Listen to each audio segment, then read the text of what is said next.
Hi అమ్మా, మీ పేరు? నా పేరు వరలక్ష్మి. అమ్మా, ఇప్పుడు ప్రస్తుతం ఉన్న కాంగ్రెస్ పాలన మీకు ఎట్లా అనిపిస్తుందమ్మా? ప్రస్తుతానికి అయితే ఇప్పుడైతే కవర్ చేస్తున్నాను అనుకుంటున్నాము. కవర్ చేస్తే మంచిగా ఉండు అని అనుకుంటున్నాము. సరే, మళ్ళీ మీకు ఇప్పుడు 6 పథకాలు అనేది వాళ్ళు పెట్టిరమ్మా గెలుస్తాంగు. సో 6 పథకాలు మీ ఇంటి దాకా వస్తున్నాయా? 6 పథకాలు అంటే ఇంకా రాలేవు, వస్తున్నాయి. అంటే గ్యాస్ది మనకి కరెంటుది అయితే వచ్చేసింది, డబల్ బెడ్రూమ్ది కూడా అయిపోయింది. వస్తాయన్న నమ్మకం మేము పెట్టుకుంటున్నాం. అంటే మళ్ళీ ఇప్పుడు ఇంతకు ముందున్న బీఆర్ఎస్ పాలనకి ఇప్పుడున్న కాంగ్రెస్ పాలనకి తేడా అంటే ఏం చెప్తారమ్మా? తేడా అంటే బీఆర్ఎస్ ప్రభుత్వం మొత్తం ఉన్న వాళ్ళకే ఇచ్చారు, కాంగ్రెస్ ప్రభుత్వం అయింది ఉన్న వాళ్ళు లేని వాళ్ళు చూసి ఇస్తున్నారు. ఓకే.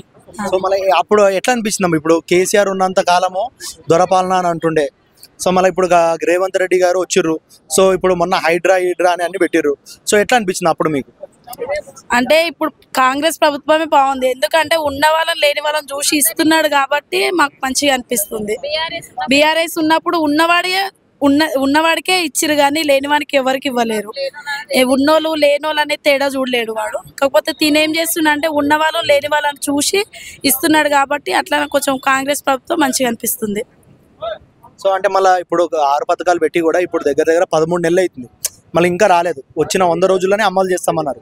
సో మళ్ళీ దాని గురించి మీరేం అడగరా? మా మహిళలకు ప్రతి నెల 2500 అకౌంట్లోకి జమ చేస్తా అన్నారు, 18 సంవత్సరాలు నిండిన ప్రతి మహిళకు. మళ్ళీ దాని గురించి ఇస్తున్నారు, అది కూడా చెప్పిరు కదా, ఈ నెల 26 వరకు అని టైం చెప్పిరు కదా. ఆ ప్రభుత్వం అది కూడా మాకు అందిస్తే బాగుంటుందని కోరుకుంటున్నాం. ఓకే అమ్మా, థ్యాంక్ యూ. ఫోన్ ఉందా అమ్మా మీ దగ్గర?